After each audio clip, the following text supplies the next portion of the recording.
Okay, we are on Facebook Live. Check on it.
Hello, everybody. Welcome once again to Strength Asia's live stream series. You own the conversation. It's a glorious warm day today, once again, and I am just really so excited to be here. Today we are live streaming, on Zoom as well as on Facebook Live. Welcome to our friends on Facebook. Thank you for coming. Friends, thank you for coming on Zoom here. Today, my team and I, we are just extremely grateful that all of you have been joining us, since the start of the series. And today, we are into, our final talk, for this series. Talk is action. Yeah. All right. Hello, everybody. My name is Kim Pong, and I am with Strength Asia. At the very core of everything that we do here at Strength Asia, it is really about helping organizations build a culture of engagement. By that, we mean, how do we get our leaders, our managers, our executives to be more energized, to be more satisfied, more influential and impactful in their work, in their relationships, with one another. Now, last week, we really had a wonderful time, talking with Kevin Eyre, who is the creator of SoundWave. And the truth is I really, really love this guy here. I mean, I really enjoyed talking with him, and he is truly, truly a really genuine fella here. And also, once again, I want to apologize to all our friends who checked in last week, through Facebook Live, where we kind of lost the audio on the sessions. But hey, all that's been sorted out today. So my conversation with Kevin Eyre is all up again on our Strength Asia Facebook page. You can go there and download it in our Strength Asia Facebook page. So before I get on to today's topic, I want to really quickly review three key points from what I've been sharing in the last few weeks. The power of communication and the art of conversation lies in listening. So number one, amazing things happen between people when the quality of their conversations is good. The power of communication is in the quality of all our conversations. Now, why is that? Because conversation is everything. Leadership is conversation, relationship is conversation, and culture is conversation. When our conversations are good, our leadership, our relationships, our culture, they are going to be equally amazingly good. Number two, in the last few weeks, I have been introducing SoundWave, and just last week, we spoke to Kevin Eyre, the creator of SoundWave. Now, for those of you, who are here for the first time and you're hearing SoundWave for the first time, I would always be saying this, that SoundWave is possibly the world's best kept secret, that has the capability that helps people talk better, engage more deeply, and communicate far more powerfully. And based on the SoundWave research, essentially, we have three different verbal styles of talking: the way we ask, the way we suggest, and the way we tell. And through these three verbal styles, what you actually have in your verbal toolbox 9 different voices in which you can talk. The way you probe or inquire and diagnose, or the way you articulate, advise and advocate, or the way you critique, correct and challenge. And finally, number 3, to talk well, you have to listen well. We need to listen consciously in order to speak powerfully. And listening is something that we all can learn. And there are 3 things to be able to listen really, really well. Number 1, to listen well is to explore through asking well. This is to understand what others are trying to say and not just what you want to say. Number 2, to listen well is to influence, through suggesting well. Now, it is listening to help others make the decisions and not just the decisions that you want to make. And finally, 3, to listen well is to drive action through telling well. Now, this is to be able to listen in order to turn talk into walk, conversations into actions, and from uninspiring to unforgettable events here. Now, if you want to catch up on those 2 talks that I have shared with you in the past couple of weeks, that you might have missed, you can catch them also right on our Strength Asia Facebook page. They're all there ready for the download. All right, so that's it for the review. And now, for today's topic, talk is action, right?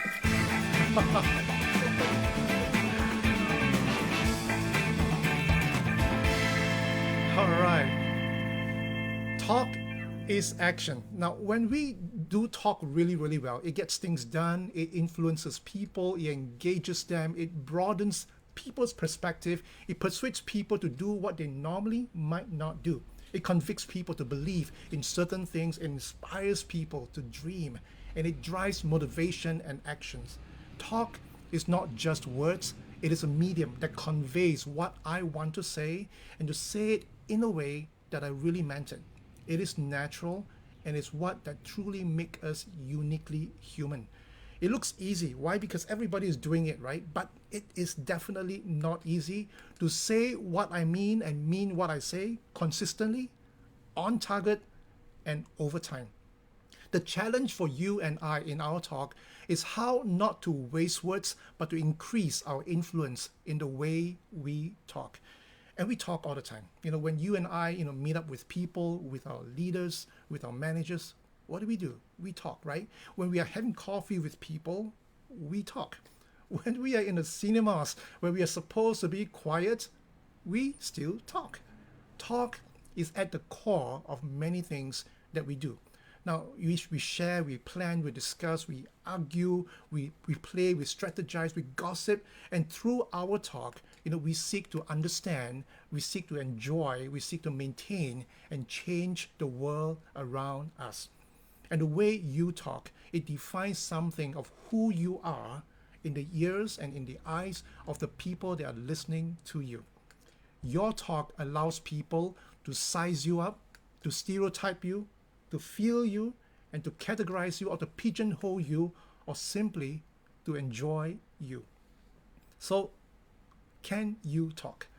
The answer will be, of course. Yeah, of course, you can talk. Everybody can talk. But that is the wrong question. The right question is, how do you know that your talk is good? How do you know that you are able to listen well and to be able to talk well? Well, here's a quick and dirty way of knowing the answer instantly for yourself here. Now, remember what I shared, with all of you about 2 weeks ago at the power of communication topic.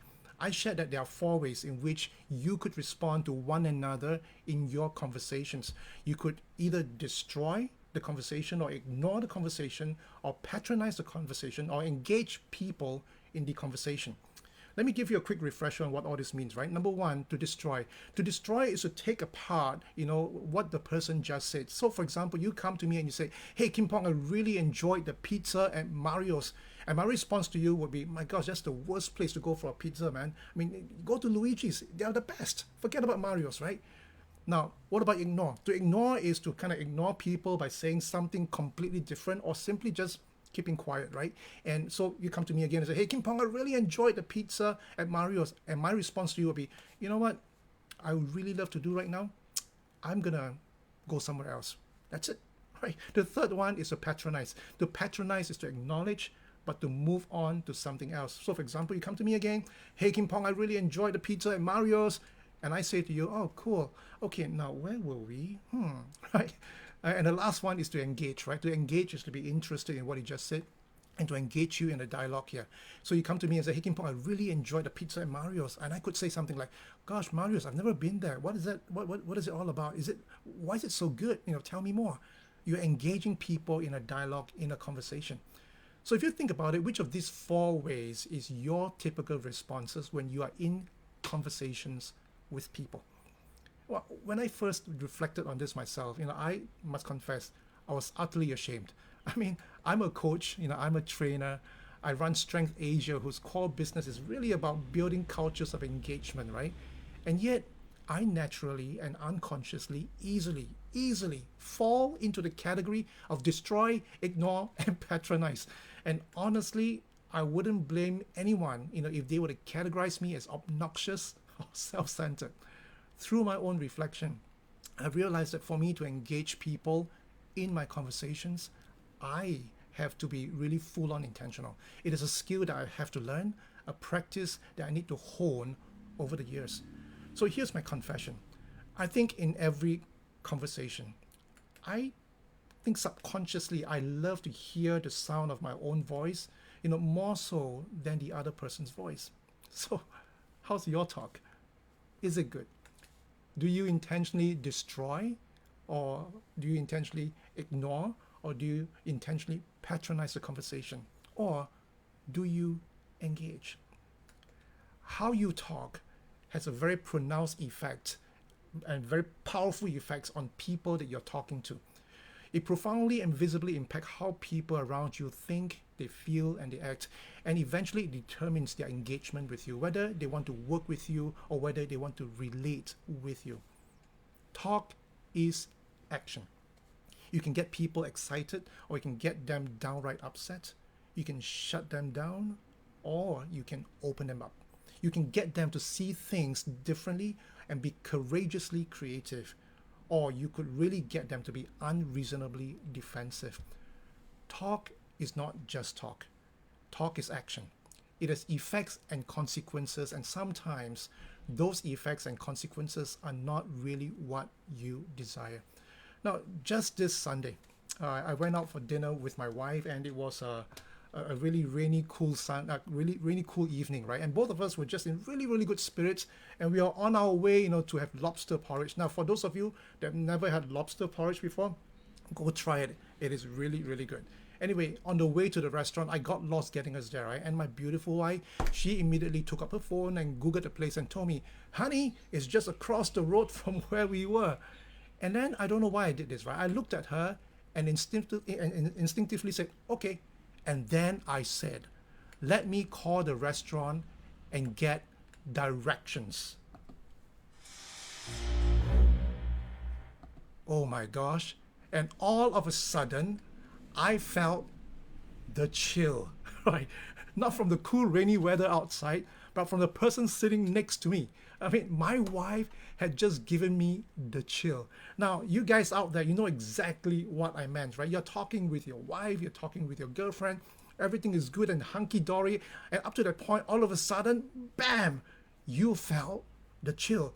And your mind is like racing like crazy, you're confused, you're asking yourself, my gosh, what did I just said? What did I just do? What just happened? You have no freaking idea what just hit you, but you've just felt the chill, right? And it doesn't matter what my wife said, she told me, oh, nothing wrong, it's okay, that's all right. But we are experts in detecting the chill, right? It was there. So what happened? What have I done? Remember, destroy, ignore, patronize, engage? Well, basically, I ignored my wife. That's what happened. And she's got every right to give me the chill. She felt the rejection. And why wouldn't she, right? I mean, she gave me the map and I said, I'm going to call the restaurant. But you know what the sad truth is? It was never my intention to ignore her. All I wanted to do was to verify the location with the restaurant so that I don't mess it up again. I didn't want to disappoint my wife by getting lost, all over again, but it didn't matter. People can't help how they feel when they heard what they heard. And I got the chill. When you think about it, my response was really way off my intention. It was as if I was on autopilot, that I said what I said on impulse. The intention of my talk was not heard, but its perceived effect was intensely felt by my wife, and it wasn't what I had in mind. Could I have responded differently? Yeah, of course. But can I respond differently? Am I able to? That's the million-dollar question, isn't it? As Margaret Atwood said before, she's the author of The Handmaid's Tale. She said, war happens when language fails. War happens when language fails. I love that. So yeah, I need to be better in how I talk. I need to be understood better. I need to be more aware of my talk and its effects so that I can respond intentionally and with purpose. Now, I'm sure many of you out there, have the experience of the chill as I did. And this is not a gender thing. I mean, it's not a man and woman thing. It is a people thing. It is a talking thing. It is a communication thing here, right? Now, some of you may have other kind of experiences, right? Like, not being aware of the effects and the consequences of how you talk. Or some of you may lack the skill to talk in a certain way to bring about a certain effect. Or some of you, may feel, defensive about how people are talking to you, and in turn, you respond and talk defensively. or some of you may even be unwilling or unable or uneasy or fearful to say what's really on your mind or needed to be said. Talk is not just talk. Talk is action. It has effects and consequences, whether you mean it or not. So how can we make our talk good? How can we not waste words, but increase our influence and impact through our words? SoundWave. Remember SoundWave that I've been introducing, the world's best kept secret? Now SoundWave is the company that is changing the world in the way people talk to one another. In their research, they look at the data sets of under 1,000 leaders, managers, and professionals across the globe in how they talk and how they are being heard by others. And they found that there are 7 learnable insights on what we need to do to make our talk good, influencing, and powerful. So the first learnable insight, right, is this: we are good at talking, but we are unconsciously competent, and we are unaware of the patterns and the impact of our words. In other words, we have been talking all our lives in certain ways, right? It is second nature to us. It's like an impulse, for us to talk certain way, like what I just said. Let me go call the restaurant, right? We don't think, we just talk. And the truth is this is actually a good thing. Why is that? Because it tells us that fundamentally we can talk well, and we are unconsciously competent at it. But this alone is not good enough. Why? Because if we want to be great communicators, effective communicators, we will still need to learn how to direct our impulses to the intentions of our talk. We need to learn how to talk better. Number 2, we are poor at holding difficult conversations. Now, from the global data of SoundWave, the voice to correct people is the least preferred or reported voice. Now, what this means simply is this, right? That many people are unskillful or unable or unwilling to correct other people, even if they are able to see the mistakes right in front of them. Now, it is never easy to correct people. You know that, right? But when we learn how to hold difficult conversations and correct more effectively, the quality of our conversations and our relationships with people will improve dramatically. The correct voice is a critically necessary voice in the quality of our conversations between people. And truth is this, right? You and I, we need to learn how to use this voice well. Number 3, we offer solutions before we invite opinions. Well, according to Peter Senge, the author of The 5th Discipline, he said this: in our passion to advocate for what we care about, we stop listening to other people and we fail to know the partnerships needed to realize our visions. When I first heard about this, I was just so struck by it because it described me, to the T. This is what I'm like. I'm so passionate about certain things, and sometimes when I'm advocating, I fail to listen to people. Giving people the answers does not engage them, to collaborate with us, but inquiry does. To inquire is to engage. It is to open up the conversation, the discussion space, is to widen the range of what is possible. So for our conversations to become dialogues, for our communication to become effective, we need to consciously shift from telling people what to do to the voice of inquiry. Number 4, in hierarchical relationships, right, managers and teams, our talk becomes skewed and one-dimensional.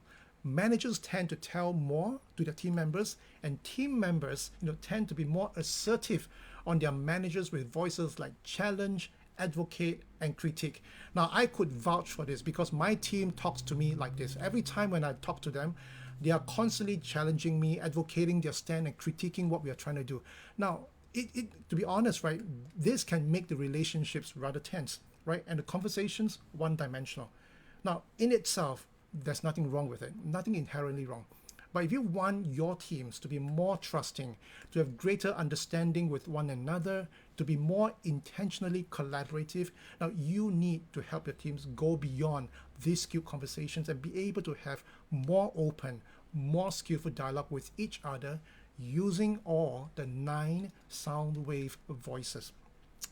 Number 5, When we are challenged, we see it quick and we hear it clear and fast. Simply because the challenge voice is specifically directed at changing your views and your perspective. Now, the challenge voice is a socially risky voice, right? And to be honest, people are sensitive when they are being challenged. So, to make matters worse, right? If the challenge is unskillful, you don't challenge properly, you can become easily reactive and become unreasonably defensive to the challenge.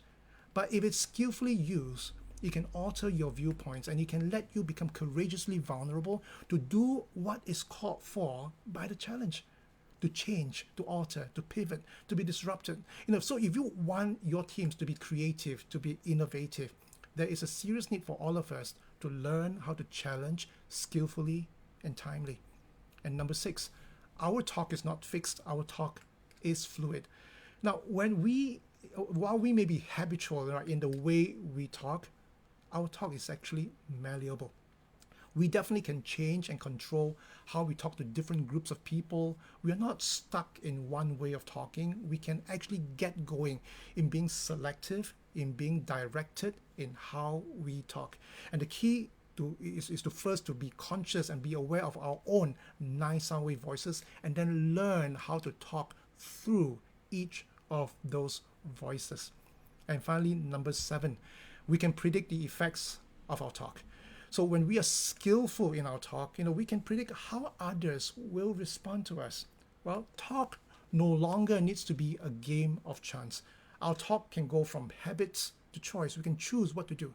It can go from impulse to intentions. It can go from uninteresting to unforgettable. It can go from unpredictable to predictable effects.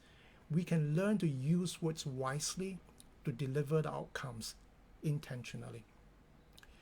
Now, the ability to have great conversations is a non-negotiable, must-have asset of every team in every organization that wants to be successful, engaged, communicative, innovative, and transformative.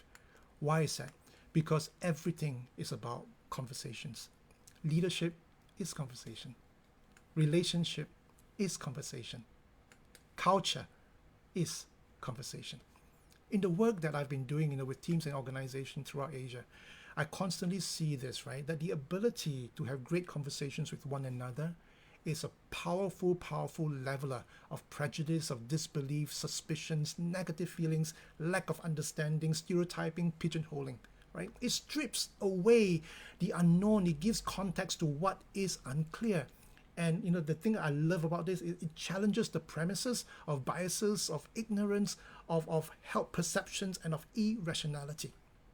So if you want to break down walls in your organization, you want to drain away toxic culture in your organization, you got to start by helping your people know how they talk and learn how they can direct their talk and increase their influence and impact with one another through their talk.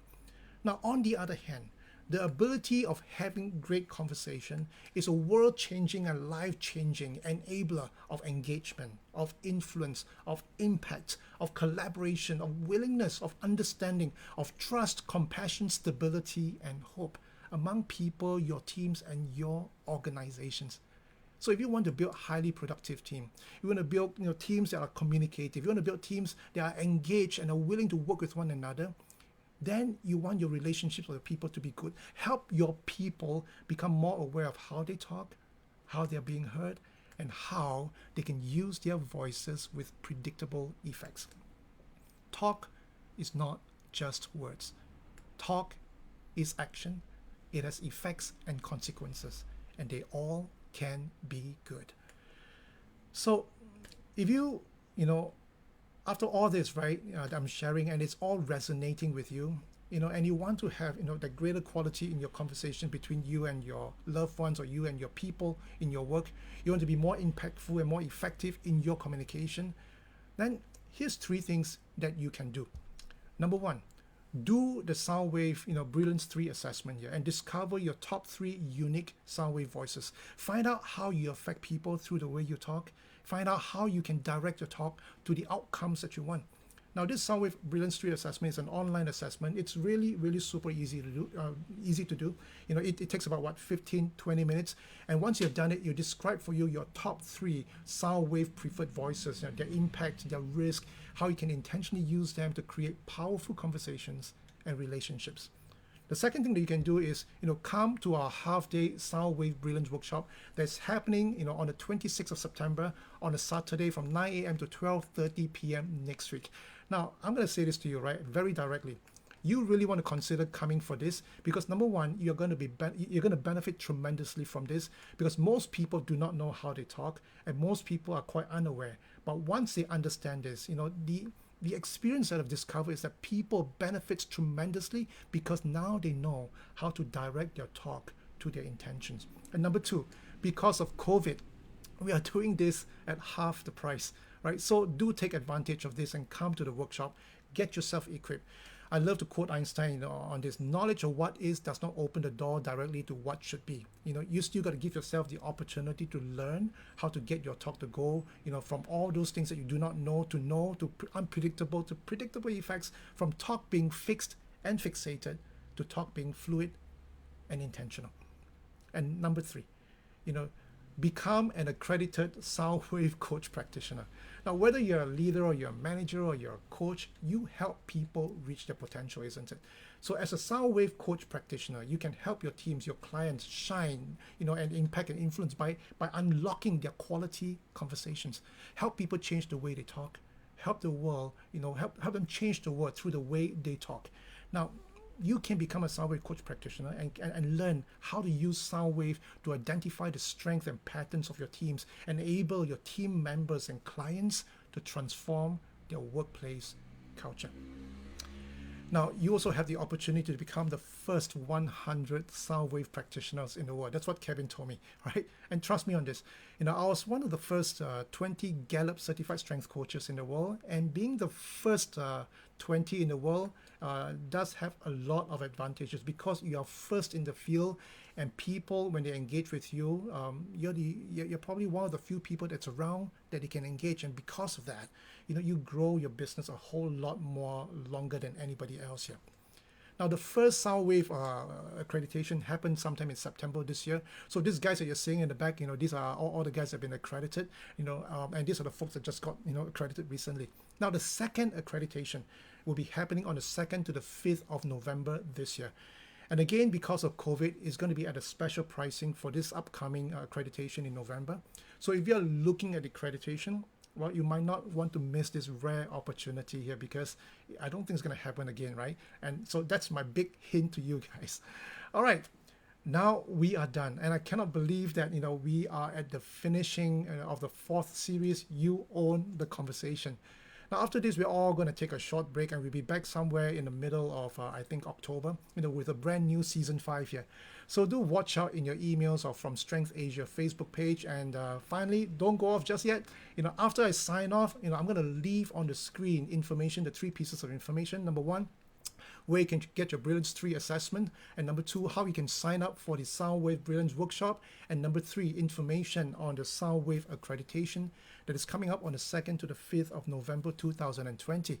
So with that, thank you everybody for joining us. Remember, conversation is everything, and amazing things do happen between people when the quality of the conversations is good. So with that, goodbye everyone. Have a great week. This is Kim Pong. Do love, do best. Out. Think I'd try this a new way. I'm gonna show you the tricks that I know. I'm getting tired of talking, and I need more of a show right now. It's time that you made your mind up, 'cause lately all it ever does is change. Feels like we're only talking, going round and around, back around. I will fight like no other every day. I won't stop like the others. I will stay. 'Cause now is the right time, and I'm feeling alright. I'm playing your game like I know I can win right now. You got me up tonight, 'cause loving you is like I'm walking a tightrope so high.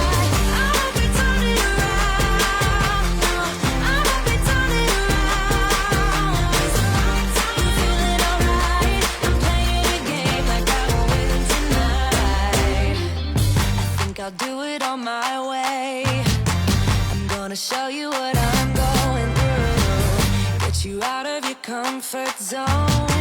Cause I need more of the truth right now. It's time that you made your mind up. Cause lately all it ever does is change. Feels like we're only talking.